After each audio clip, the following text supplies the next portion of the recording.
శ్రీ సజ్జల రామకృష్ణారెడ్డి కోసం పెట్టిన ఖర్చు 140 కోట్ల రూపాయలు. వీరి జీతభత్యాలు ఏ పద్దు కింద చెల్లిస్తున్నారో వెల్లడించాలి. సలహాదారుల పేర్లైనా ముఖ్యమంత్రి గారికి తెలుసా? వైసీపీ ప్రభుత్వంలో ప్రజాధనం అంతా సలహాదారుల పాలు. ఏ అర్హతలతో ఆ పదవులు ఇచ్చారో వెల్లడించాలి. ఎవరు ఏ సలహా ఇచ్చారో దానివల్ల ప్రజలకు కలిగిన మేలు ఏమిటో బయట పెట్టాలి. ప్రజలకు మేలు చేసే సలహాలు ఇద్దామనుకున్నా వినే పరిస్థితి లేదని కొందరు సలహాదారులు రాజీనామా చేశారు. కేంద్ర మధ్యంతర బడ్జెట్ను జనసేన పార్టీ స్వాగతిస్తుంది.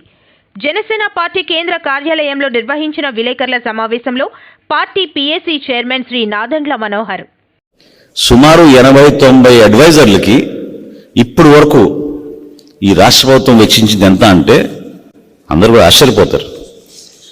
ఇప్పటి వరకు వాళ్ళు వెచ్చించింది సుమారు 700 కోట్ల రూపాయలు. 700 కోట్ల రూపాయలు వీళ్ళు ఖర్చు పెట్టారు. 680 కోట్లు టు బి స్పెసిఫిక్. ఈ 680 కోట్ల రూపాయల్లో ఒకే ఒక ప్రధానమైన సలహాదారులు ఎవరైతే రోజు ప్రెస్ కాన్ఫరెన్స్లు పెట్టి పార్టీ కార్యక్రమాల్లో చురుగ్గా పాల్గొంటూ ఉంటారో మన సజ్జల గారు, ఆయన ఖర్చే 140 కోట్ల రూపాయలు. అసలు ఈ రాష్ట్ర ప్రభుత్వానికి ఎటువంటి అడ్వైస్ ఇస్తున్నారు వీళ్ళు ఇచ్చిన అడ్వైస్ ముఖ్యమంత్రి గారు తీసుకుంటున్నారా పరిగణలోకి? ఏ విధంగా అడ్వైస్ రేపటి రోజున పాలసీగా మారుతోంది? ఇప్పుడు నేను చూసా, మీరు పత్రికల్లో భారీ ఎత్తున అడ్వర్టైజ్మెంట్లు వేసేశారు. విద్యాశాఖలో అద్భుతమైన మార్పులు వచ్చేస్తున్నాయి. ఐబీ తోటి ఒప్పందం. ఉన్న పాఠశాలల వ్యవస్థనే నువ్వు సరి చేసుకోలేక సిబిఎస్ఈనే మనం ఆ నామ్స్ మనం మీట్ కావని తెలిసి ఇప్పుడు కొత్తగా ఐబీ సిలబస్ తీసుకొస్తున్నాం, రాష్ట్ర ప్రజలకు అద్భుతంగా ఉపయోగపడుతున్నాం. ఏ సలహాదారు చెప్పారు మరి ఈ మాట మీకు? 680 కోట్ల రూపాయలు వెచ్చించడం ఏంటి సలహాదారుల కోసం ఈ 5 సంవత్సరాల్లో? ఎంత నష్టం జరిగింది మన రాష్ట్ర ఖజానాకి? ఏ విధంగా మీరు పరిపాలనకు ఉపయోగపడ్డారు? ఈరోజు మేము ప్రధానంగా డిమాండ్ చేసేది ఏంటంటే, అనేక సందర్భాల్లో మేము ప్రెస్ కాన్ఫరెన్స్ పెట్టి వాస్తవాలు మీకు పూర్తి వివరాలు అందిస్తున్నప్పటికీ కూడా ప్రభుత్వం ఎందుకు దీన్ని సీరియస్గా తీసుకోవడం లేదు? అసలు మీరు వెళ్ళి వెతకండి ఈ రోజున ఎంతమంది అడ్వైజర్స్ ఉన్నారనేది. అసలు కనీసం ముఖ్యమంత్రి గారికి తెలుసా ఎవరున్నారు అడ్వైజర్స్ అని? నాకున్న సమాచారం కేవలం 2 ప్రతిరోజు ఆయనతో మాట్లాడుతూ ఉంటారు, మిగతా ఎవరు మాట్లాడరు. ముఖ్యమంత్రి గారికి కనీసం ఒక పత్రికా సమావేశం ఏర్పాటు చేసి మన చీఫ్ గెస్ట్గా కూర్చోబెట్టాం ముఖ్యమంత్రి గారిని. కనీసం పత్రికా సమావేశం ఏర్పాటు చేసి ముఖ్యమంత్రి గారు కనీసం ఎవరెవరు అడ్వైజర్లు ఉన్నారో చెప్పండి ఆయన పేర్లు. 80-90 మందిని మీరు అపాయింట్ చేసి వీళ్ళకి ఇంత జీతాలు, వీళ్ళకి ఇంత ఖర్చులు, ప్రభుత్వ ఖజానా నుంచి 680 కోట్ల రూపాయలు ఈ 5 సంవత్సరాల్లో వెచ్చించారంటే, అందులో ఒక సజ్జల గారికే 140 కోట్ల రూపాయలు వెచ్చించారంటే ఏ విధంగా మీరు దీన్ని జస్టిఫై చేయగలుగుతారు? హైకోర్టు చాలా స్పష్టంగా చెప్పింది, unwarranted unnecessary expenditure, unaccounted for. అసలు ఎంతమంది అడ్వైజర్లు అపాయింట్ చేశారో కూడా లెక్కలేదు వీళ్ళ దగ్గర. ఖచ్చితంగా మేము డిమాండ్ చేసేది ఏంటంటే ఈ రోజున జనసేన పార్టీ నుంచి ఈ అడ్వైజర్ని మీరు అపాయింట్ చేసింది లిస్ట్ మీరు ముందు పబ్లిష్ చేయండి. రాష్ట్ర ప్రజలకు తెలియాలి ఎవరెవరు ఏ శాఖ కోసం ఏ పని కోసం మీరు అపాయింట్ చేశారు. అదేవిధంగా వీళ్ళు ఎటువంటి సలహాలు మీకు ఇచ్చారు, ఇచ్చిన సలహాలని మీరు ఎక్కడైనా ఇంప్లిమెంట్ చేశారా? ఇదేమైనా పాలసీగా మారిందా? దేనికోసం మీరు వీరందరినీ తీసుకొచ్చారు?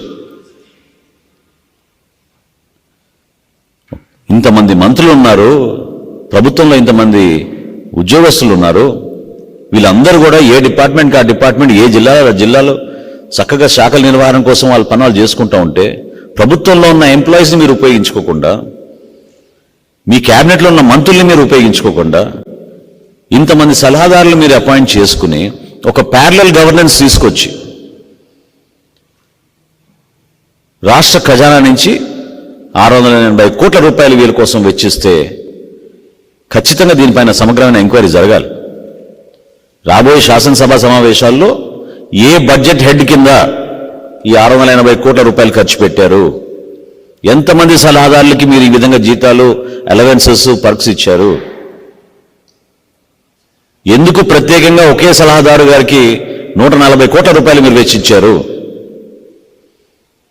ఈ సమాధానాలు జగన్మోహన్ రెడ్డి గారి ప్రభుత్వం ఖచ్చితంగా రాబోయే శాసనసభ సమావేశంలో బడ్జెట్ పైన ఇంటరిం బడ్జెట్ ఈ రాష్ట్ర ప్రభుత్వం కూడా ప్రవేశపెడుతుంది కాబట్టి దాని గురించి సమగ్రంగా రాష్ట్రపతికి చెప్పాల్సిన బాధ్యత ఉంది. విద్యా సంస్థలన్నింటికీ పర్యావరణ క్యాలెండర్. ప్రతి విద్యార్థి పర్యావరణ హితంగా జీవించాలి. మనిషి తప్ప ప్రతి జీవి పర్యావరణ హితంగా జీవిస్తోంది. ఎకో వైజాగ్ను జయప్రదం చేయండి. జేవి రత్నం, కార్యదర్శి, గ్రీన్ క్లైమేట్ టీమ్, ఎన్జీఓ. విద్యా సంస్థలన్నింటికీ పర్యావరణ క్యాలెండర్ అందజేస్తున్నామని గ్రీన్ క్లైమేట్ టీమ్ ఎన్జీఓ కార్యదర్శి జేవి రత్నం పేర్కొన్నారు. ఈ మేరకు ఆయన గురువారం ఉదయం ఎస్వీవీపీ డిగ్రీ కళాశాలలో మాట్లాడారు. ప్రతి విద్యా సంస్థకు వెళ్లి పర్యావరణ పరిరక్షణ కోసం క్యాలెండర్ అందజేస్తున్నామన్నారు. ప్రతి విద్యార్థి పర్యావరణ హితంగా జీవించాలి అనే లక్ష్యంతో ఈ క్యాలెండర్ ప్రతి ఏటా ముద్రించి పంచుతున్నామని వివరించారు. మనిషి తప్ప ప్రతి జీవి పర్యావరణ హితంగా జీవిస్తోంది అని వివరించారు. పర్యావరణ పరిరక్షణ కోసం గ్రీన్ క్లైమేట్ టీమ్ ప్రతి ఏటా ఒక క్యాలెండర్ ను ముద్రించడం జరుగుతుంది. ప్రధానంగా ఐక్యరాజ్య సమితి ఏదైతే పర్యావరణ పరిరక్షణ కోసం కొన్ని రోజులను ప్రకటించిందో దానిని, అలాగే భారత ప్రభుత్వం ఏదైతే పర్యావరణ పరిరక్షణ కోసం కొన్ని రోజులను ప్రకటించిందో వాటిని కూడా కలిపి ఈరోజు గ్రీన్ క్లైమేట్ టీమ్ పర్యావరణ పరిరక్షణ రోజుల క్యాలెండర్ ను ముద్రిస్తున్నాము. మనం అంతా జూన్ 5th ఎన్విరాన్మెంట్ డే ఒకటే గుర్తిస్తాము, కానీ జూన్ ఒకటే కాకుండా ఫిబ్రవరి 2వ తేదీ వెట్లాండ్స్ డే అని ఉంది, అలాగే గాలుల పరిరక్షణ దినోత్సవం ఉంది, అలాగే నీటి పరిరక్షణ దినోత్సవం ఉంది, సముద్రాలకు పరిరక్షణ దినోత్సవం ఉంది, అలాగే కోతుల దినోత్సవం, కప్పల దినోత్సవం, ఏనుగుల దినోత్సవం, ఇలాగ చాలా రకాల రోజుల్ని మనం సెలబ్రేట్ చేయడం జరుగుతుంది. ఆ రోజులు అన్ని కలిపి ఉన్న ఒక క్యాలెండర్ విద్యా సంస్థలకు అందించడం ద్వారా ప్రతి విద్యార్థి పర్యావరణ హితంగా జీవిస్తాడు అనే ఆలోచనతో ఈ క్యాలెండర్ ని గ్రీన్ క్లైమేట్ టీమ్ ముద్రిస్తుంది. వాస్తవానికి ప్రకృతి వనరులన్నింటినీ మనం కాపాడుకోవాలి, సమస్త జీవరాశి కాపాడుకోవాలి. ఎందుకంటే భూమి మీద జీవుల గూడు మనిషి నేయలేదు. ఏదైతే జీవుల గూడు ఉందో అందులో మనిషి కూడా ఒక భాగమే. భూమి మీద ఏదైతే 380 కోట్ల సంవత్సరాల కిందటి నుంచి జీవులు వస్తున్నాయో ఆ క్రమంలో మనిషి భూమి మీదకి వచ్చింది 2 లక్షల సంవత్సరాల కిందట. మనిషికి జ్ఞానం అన్నది వచ్చినది 10,000 సంవత్సరాల కిందట. కానీ గడిచిన 300 ఏళ్లుగా పర్యావరణ విధ్వంసం చాలా పెద్ద ఎత్తున జరుగుతుంది. దీన్ని దృష్టిలో తీసుకొని పర్యావరణ విధ్వంసాన్ని ఆపాలి, ప్రకృతి వనరులను కాపాడాలనే ఆలోచనతో గ్రీన్ క్లైమేట్ కి ఈ క్యాలెండర్ ముద్రించి అన్ని విద్యా సంస్థలకి అందజేస్తుంది. Thank you all. ప్రతి ఒక్కరు అంటే ఈ డేట్స్ అనేవి ఎందుకు పెట్టారంటే మనం ఆ డేని మనం ఎందుకు డ్యామేజ్ అవుతుంది కాబట్టి ఆ రోజు మనం ఈ డేస్ అనేది సెలబ్రేట్ చేసుకోవడం మస్ట్ అండ్ షుడ్ గా పెట్టారు. అలాగే ప్రతి ఒక్కరు కూడా ఈ డేస్ ని సెలబ్రేట్ చేసుకొని మన ఎన్విరాన్మెంట్ ని కాపాడాలని కోరుకుంటున్నాం. అలాగే ఈ క్యాలెండర్ అనేది ప్రతి స్కూల్ కి, ఈ మహానగరంలో అన్ని స్కూల్స్ కి కూడా ఫ్రీగా డిస్ట్రిబ్యూట్ చేశారు. అలాగే అందరూ కూడా ప్రతి ఒక్కరు ఈ ఎన్విరాన్మెంట్ యొక్క ఆవశ్యకతను, ఇంపార్టెన్స్ అన్ని కూడా తెలుసుకొని దీన్ని కాపాడాలని కోరుకుంటున్నాను. నేను గ్రీన్ క్లైమేట్ టీమ్ నుండి మాట్లాడుతున్నాను. నేను ఎంఏ సోషల్ వర్క్ స్టూడెంట్ని. ప్రజెంట్ ఉన్న సిచ్యువేషన్లో ప్రతి ఒక్కరూ పర్యావరణాన్ని రక్షించాలని కోరుకుంటున్నాను. ప్రజెంట్ వాతావరణం పొల్యూషన్ అయి ఉంది కాబట్టి దాన్ని మెరుగుపరచడం మనందరిది బాధ్యత. అలాగే ప్రకృతి వనరులు నశించిపోతున్నాయి, మనం వాటిని చక్కగా కాపాడుకోవాలి. అలాగే భవిష్యత్తు తరాలకు వాటిని అందించాలి. ఇంటి దగ్గరే మనం కూరగాయలను పండించుకొని తడి చెత్త పొడి చెత్తగా వేరు చేసి వాటిని మనం తడి చెత్త పొడి చెత్తను వేరు చేసి పొడి చెత్తను అమ్మేసుకొని తడి చెత్తను ఎరువులకు ఉపయోగించి అధికంగా మనం మెరుగుపడాలని కోరుకుంటున్నాను.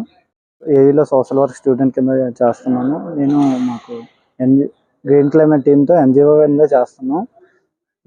మేము ఈరోజు వచ్చిన వారం రోజులుగా ఎన్విరాన్మెంట్ గురించి అని క్యాలెండర్ ఒకటి తయారు చేసాం. గ్రీన్ క్లైమేట్ టీము ప్రతి జీవీఎంసీ పరిధిలో ఉన్న ఈ మహానగరంలో జీవీఎంసీ పరిధిలో ఉన్న అన్ని స్కూల్స్కి డిస్ట్రిబ్యూట్ చేస్తున్నాం. మేము సోషల్ వర్క్ స్టూడెంట్గా మేము యాక్సెప్ట్ చేసాం. ప్రతి ఒక్క స్కూల్స్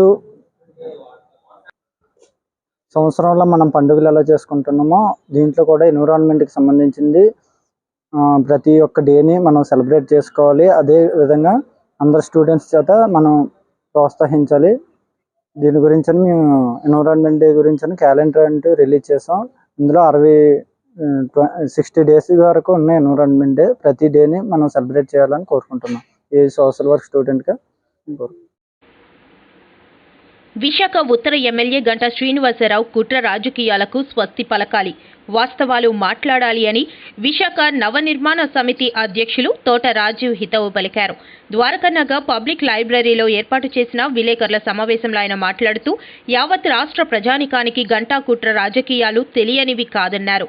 నిరంతరం అధికార పార్టీలోకి వెళ్లడం కోసం పార్టీ లైన్ని వీడి అమరావతి వద్దు, 3 రాజధానులు ముద్దు అని ప్రకటించి విశాఖపట్నంకి ఏదో లబ్ధి జరుగుతుందని చూపించి దొంగ ప్రేమ నటిస్తూ విశాఖ స్టీల్ ప్లాంట్ కోసం రాజీనామా చేస్తున్నానని ప్రకటించడం ఓ బూటకమని విమర్శించారు. టికెట్ ఇచ్చిన పాపానికి నిరంతరం ఆ పార్టీని అవమానపరుస్తూ ఓట్లు వేసి గెలిపించిన నియోజకవర్గ ప్రజలను, విశాఖ నార్త్ తల్లిని కించపరుస్తూ మద్దతు పలికి గెలిపించిన నాయకుల పరపతిని అగౌరవపరిచారని గంటాపై విరుచుకుపడ్డారు. నిజంగానే విశాఖ స్టీల్ ప్లాంట్ కొరకు మీకు చిత్తశుద్ధి ఉంటే దానికి సొంత గనులు కేటాయింపు కోసం బీజేపీతో పొత్తుతో అధికారంలో ఉన్నప్పుడు ఎందుకు ఎలాంటి ప్రయత్నం చేయలేదని ప్రశ్నించారు. కేవలం విశాఖపట్నం స్టీల్ ప్లాంట్ మాత్రమే కాకుండా విశాఖపట్నం నగర అభివృద్ధి కోసం కానీ, నగర నవనిర్మాణం కోసం కానీ ఏ రోజు ఎలాంటి ప్రయత్నం చేయలేదని అన్నారు. అనేక పర్యాయాలుగా విశాఖ ప్రజల ఓట్లు తీసుకొని ఎమ్మెల్యే అయ్యి మంత్రివర్గంలో చేరి ఎన్ని స్కాములు చేశారో ఈ జిల్లా వాస్తవ్యులకు తెలిసిందేనన్నారు. ఆనాడు ఎడ్యుకేషన్ మినిస్టర్గా కుటుంబ సభ్యులు, ఉద్యోగుల ట్రాన్స్ఫర్లు, పోస్టింగు కొరకు అవినీతి చేసిన మాట వాస్తవం కాదా అని నిలదీశారు.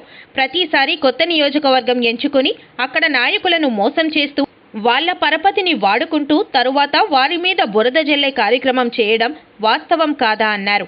ఒక మంత్రిగా, ఒక ఎమ్మెల్యేగా ఏనాడైనా విశాఖ నగర అభివృద్ధి కోసం కానీ, నిర్మాణం కోసం కానీ చట్టసభల్లో మాట్లాడారా అని ప్రశ్నించారు. 2019 ఎన్నికల్లో విశాఖ ఉత్తర నియోజకవర్గం నుంచి గెలిచిన తరువాత గత 4 సంవత్సరముల 9 నెలల్లో ఎన్నిసార్లు చట్టసభలకు వెళ్లారని అడిగారు.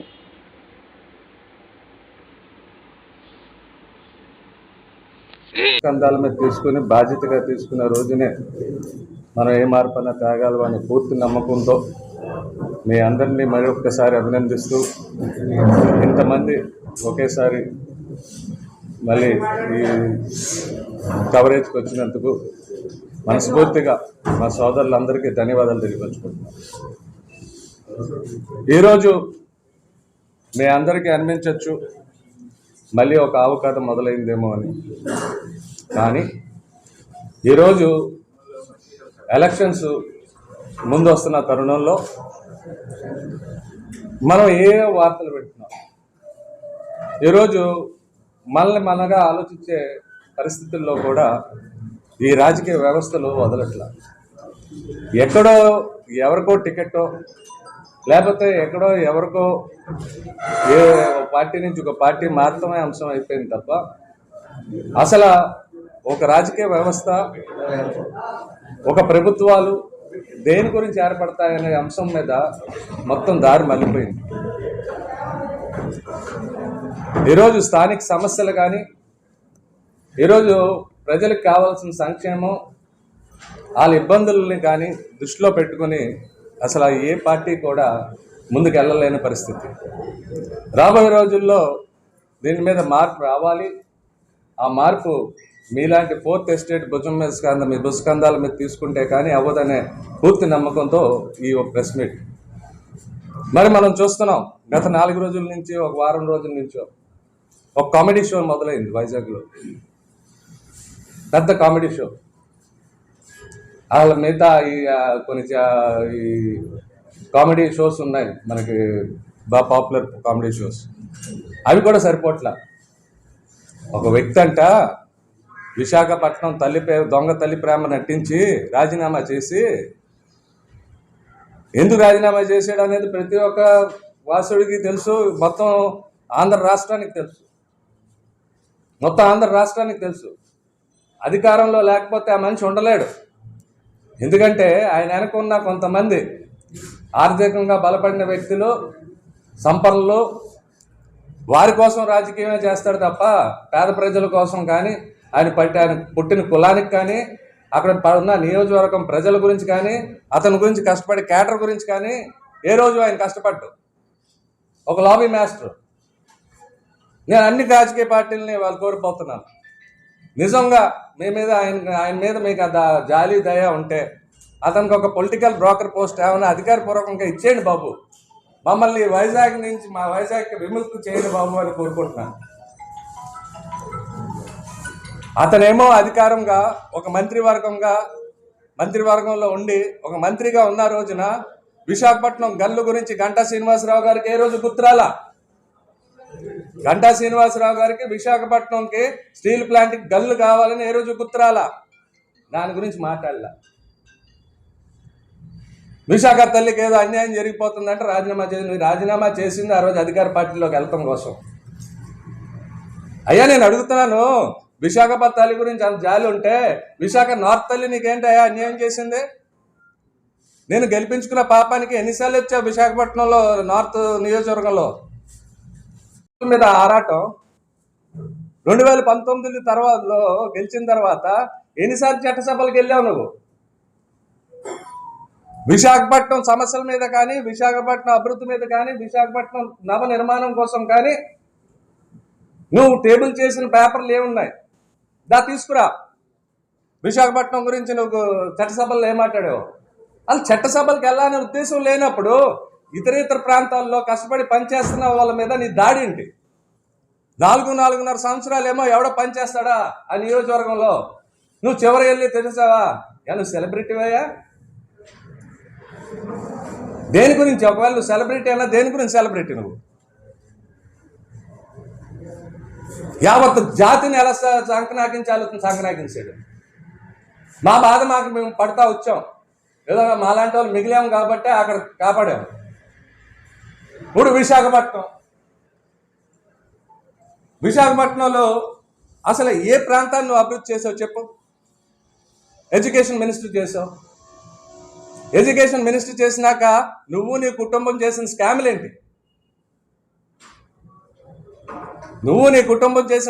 ఏంటి?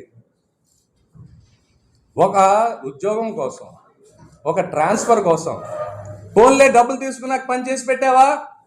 లేదు.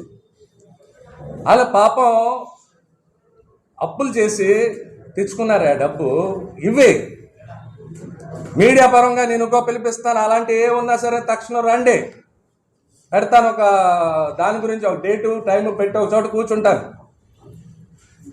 మీరు అందరూ తీసుకురండి. అదే నిరసన అవుతుంది. మీడియా దగ్గర లైవ్గా ధైర్యం ఉంటే రండి, మీరు అందరూ ఎక్స్పోజ్ చేద్దాం. ఏమయ్యా కష్టపడి నగర అభివృద్ధి గురించి యువత ఉంది, పెద్దలు ఉన్నారు, మేధావులు ఉన్నారు. వాళ్ళు ఎంతో శ్రమించి సొంత డబ్బులతోటి ఎన్నో కార్యక్రమాలు చేస్తుంటే అందరినీ తొక్కేసి అసలు ఈరోజు ఏ రాజకీయ పార్టీలో కూడా ఎందుకు ఉద్యమాలు జరగట్లేదు అనేది ఒక్కసారి ఆలోచించండి మీరందరూ. ఇలాంటి వేషగాళ్ళు ఏ రోజు ఏ పార్టీలో వచ్చి పడిపోతారో, మన మీద వచ్చి దారుణంగా మళ్ళీ ఏ రోజు అటాక్ చేస్తారనే భయంతో ఆ పార్టీల్లో ఈరోజు అసలు ఉద్యమాలు లేవు. ఆ పార్టీ నాయకులు కూడా ఆలోచించుకోవాలి, ఇలాంటి దరిద్రులందరినీ మనం ఎందుకు పట్టి పోషిస్తున్నాం అనేది. నిన్నటిదాకా అధికార పార్టీలో చేరదామన్న వ్యక్తి సడన్గా అధికార పార్టీని తిడతాం మొదలెట్టాడు. ఫోన్లే తిట్టాడు. ఆ పార్టీలో ఏ పార్టీలో అయితే కూర్చుని ఇలా ప్రెస్ మీట్ పెడుతున్నాడో ఆ పార్టీని 3 సంవత్సరాలు వెనక్కి తీసుకెళ్ళిపోయాడు. గీతం యూనివర్సిటీ అంట, చాలా మంచి యూనివర్సిటీ అంట, చాలా పేరు ప్రఖ్యాతులు చెందిన యూనివర్సిటీ అంట, దాని మీద అటాక్ చేస్తా అన్యాయం అని ఇన్సిడెంట్ జరిగిన 3 సంవత్సరాల తర్వాత మాట్లాడుతున్నాడు. మరి ఆయన ఉన్న టీడీపీ పార్టీ ఎంత వెనక్కి వెళ్ళిపోయిందో ఒకసారి మనం ఆలోచించాలి. అప్పుడు పక్షపాతం వచ్చిందా నీకు? ఆ రోజు మాట్లాడలేకపోయావా? ఆయన పక్కన ఒకరిని పెట్టుకుని మాట్లాడతారు. అతనికి చాలా ఇబ్బంది వచ్చిన రోజున అసలు నేను నోరేపలా. ఆ వ్యక్తులు ఎందుకు కూర్చుంటున్నారో ఎంతో నాకు అర్థం కాదు. అందమైన భాషతోటి అందమైన అబద్ధాలు చెప్తూ ఉంటారు. అది ఆమెకు అలవాటు అయిపోయింది. ఇప్పుడు ఒకవైపు వ్యవసాయ రంగానికి అన్నదాతలకి చాలా ఎక్కువ సహాయం చేస్తామని చెప్పారు. ఒకవైపు వ్యవసాయ రంగ ఆధారిత పరిశ్రమలు మొత్తం మూతపడతా ఉన్నాయి, చెరుకు ఫ్యాక్టరీ కానీ రకరకాలుగా. ఒకవైపు రైతులకు ఉపయోగపడేటువంటి పరిశ్రమ మూతపడతా ఉంటే అన్నదాతకి ఏం సహాయం చేస్తున్నారు? ధరలు తగ్గించడానికి ప్రయత్నం చేయలేదు. సంవత్సరానికి 1 కోటి ఉద్యోగాలు ఇస్తామని చెప్పిన వాళ్ళు ఇప్పుడు ఏమంటుందంటే 1,70,00,000 మందికి ఉపాధికి అవకాశం చూపిస్తున్నామన్నారు తప్ప ఉద్యోగాలు ఇస్తామని చెప్పలేదు. ప్రతి అకౌంట్ ఓపెన్ చేస్తే 15 లక్షలు ఇస్తామని చెప్పేసి అన్నారు. అందరూ ఓపెన్ చేసుకున్నారు. దాని గుండా కొన్ని కోట్ల రూపాయలు బ్యాంకు వచ్చే డబ్బులు వీళ్ళే.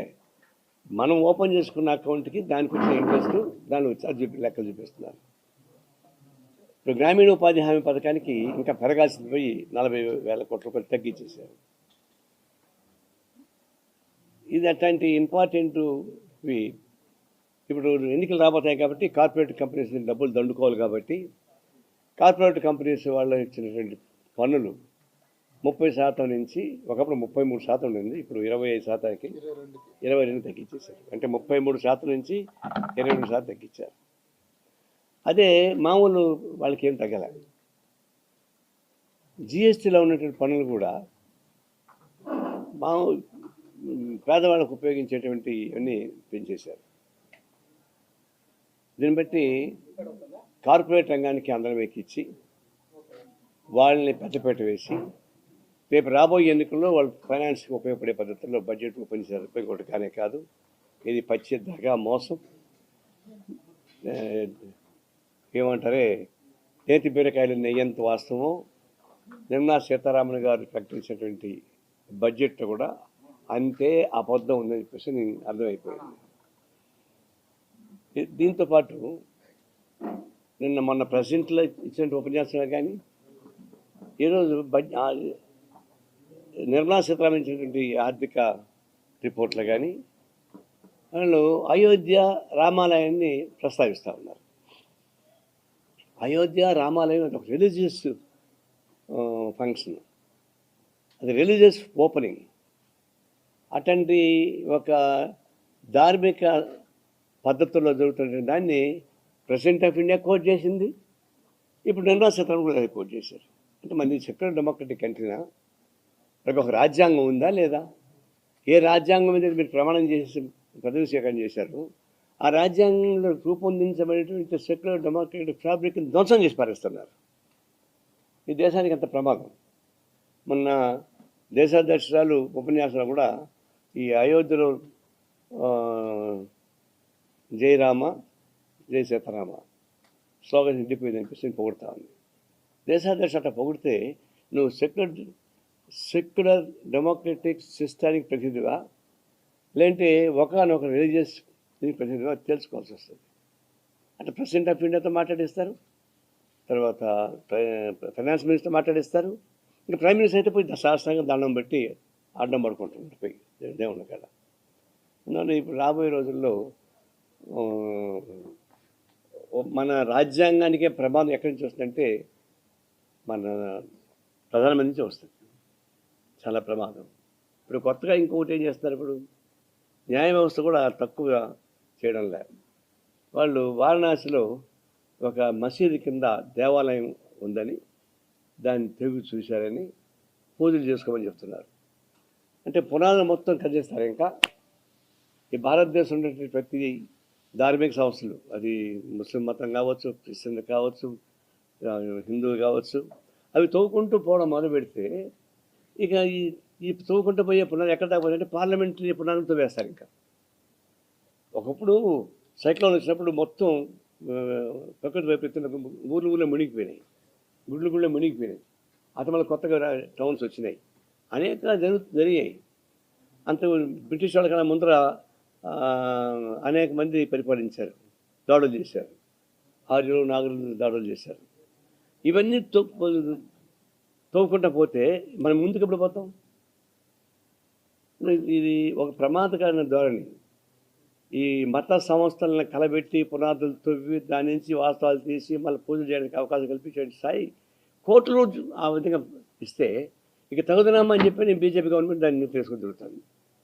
ఇప్పుడు వాళ్ళు ఏమంటారు, ఇప్పుడు అయోధ్య అయిపోయింది, ఇంకా మధుర, వారణాసి ఇప్పుడు కోర్టు చెప్పింది అని రాబోయే రోజుల్లో ఈ భారతదేశంలో మత కళలను సృష్టించి దాన్ని ఒక శ్మశాన వాటికగా చేసి ఆ శ్మశాన వాటికలో బొగ్గులు ఏరుకోవడానికి బీజేపీ ప్రయత్నిస్తూ ఉంది, అది ఓట్లు ఏరుకోవడానికి ప్రయత్నిస్తూ ఉంది.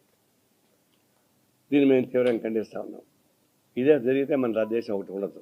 రేపు ఎన్నికల్లో కానీ పొరపాటున మన మోడీ గారి మెజారిటీ వస్తే ఇప్పుడున్నటువంటి రాజ్యాంగం ఉండదు.